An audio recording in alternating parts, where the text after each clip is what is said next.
Arcadian Vanguard presents The Wrestling News in your daily wrestling newscast for Sunday, October 23rd, 2022. Good morning, I'm Mike Sempervive. We begin today with NXT Halloween Havoc, streamed last night on Peacock and the WWE Network from the WWE Performance Center in Orlando, Florida. In the main event, Braun Breaker emerged victorious from a triple threat with JD McDonough and Ilya Dragunov to retain his NXT Championship, pinning Dragunov after a spear at 23 minutes and 47 seconds. The win came just moments after Dragunov appeared to have Breaker pinned, but McDonough prevented the referee from completing the 3 count. Wes Lee captured the vacant NXT North American Championship in 19 minutes and 5 seconds in the opener, a 5-man ladder match also including Carmelo Hayes, Oro Mensah, Von Wagner, and Nathan Frazier. This is the first singles title Lee has won since joining NXT last year. Mandy Rose retained the NXT Women's Championship, pinning Alba Fire in 7 minutes and 3 seconds using her Kiss by the Rose finisher.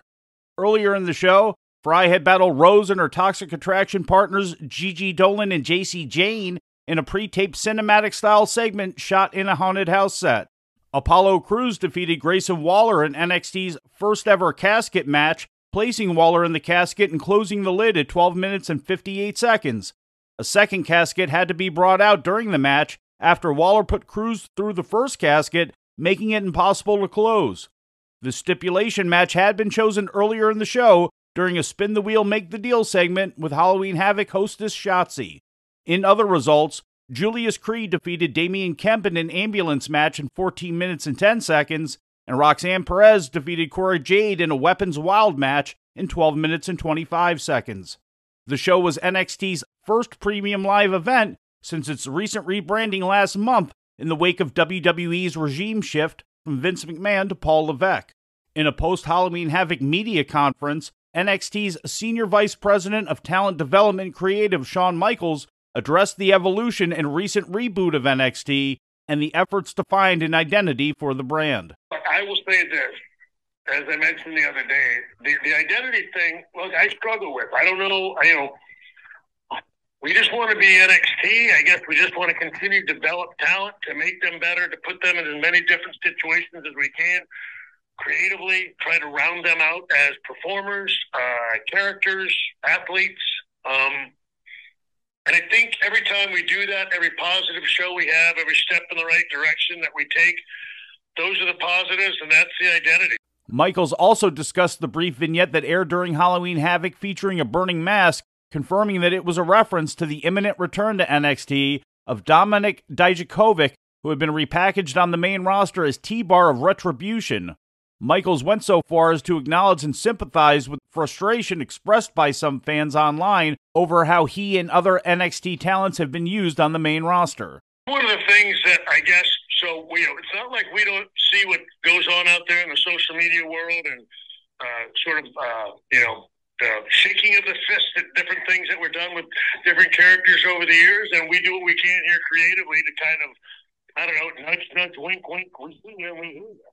In ratings news, last Friday's SmackDown on Fox was up slightly in the overnight ratings, drawing an average of 2.163 million viewers according to the early numbers reported by Spoiler TV. The overnight rating for the previous week's SmackDown was 2.129 million.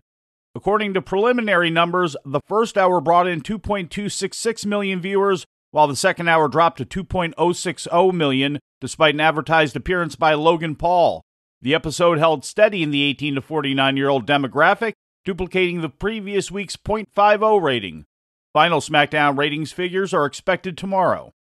In live attendance news, final ticket sales figures are in for last week's major weekly televised events, with WWE SmackDown leading the pack with 6,701 tickets distributed for last Friday's show at the Huntington Center in Toledo, Ohio, according to WrestleTix.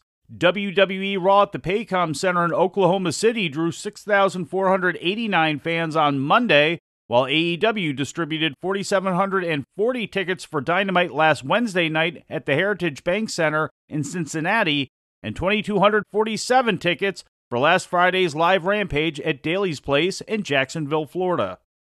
With some news on Impact Wrestling, here's the Wrestling News' Lou Kipilman. Pierre Carl Ouellette, better known as PCO, has signed a one-year contract extension with Impact, according to the Quebecois website Loot. The new contract extends to October 31, 2023.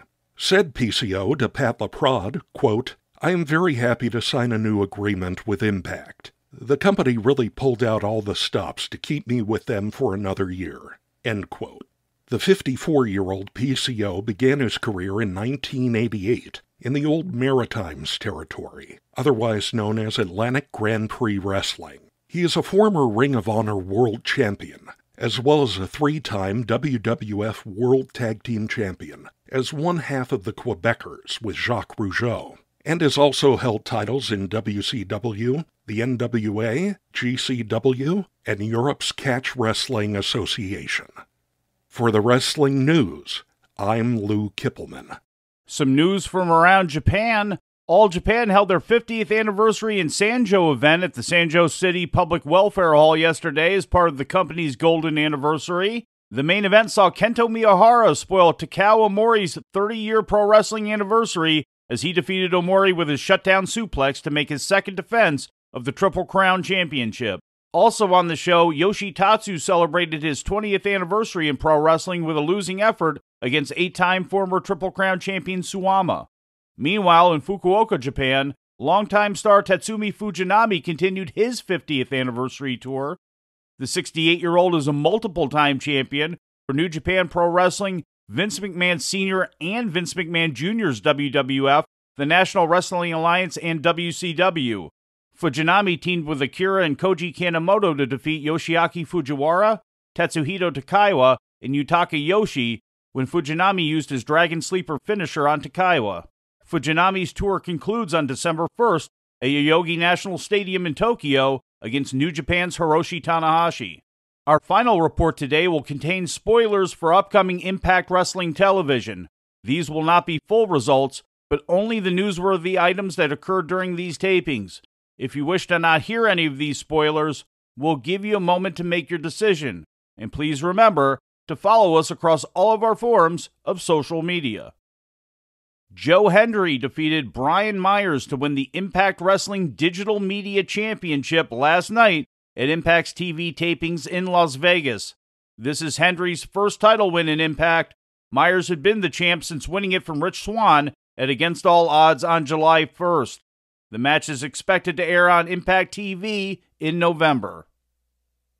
And before we leave you today, we'd like to remind you that however you consume your content, you can find the wrestling news 24 hours a day and 7 days a week across social media. On Twitter, follow us at Wrestling News AV. Our Facebook page is also Wrestling News AV. The Wrestling News can also be found on the Arcadian Vanguard YouTube page. And for those who utilize Amazon Echo devices, just tell Alexa to play the Wrestling News podcast. And remember to make sure you add podcast at the end. Once again, for daily updates, breaking news, and more, follow the Wrestling News across social media. And that's the news for today. If anything happens, we will be here to tell you about it. No clickbait, no paywall, just the Wrestling News. The Wrestling News is a division of Arcadian Vanguard, and the Wrestling Newscast is a production of the Arcadian Vanguard Podcast Network.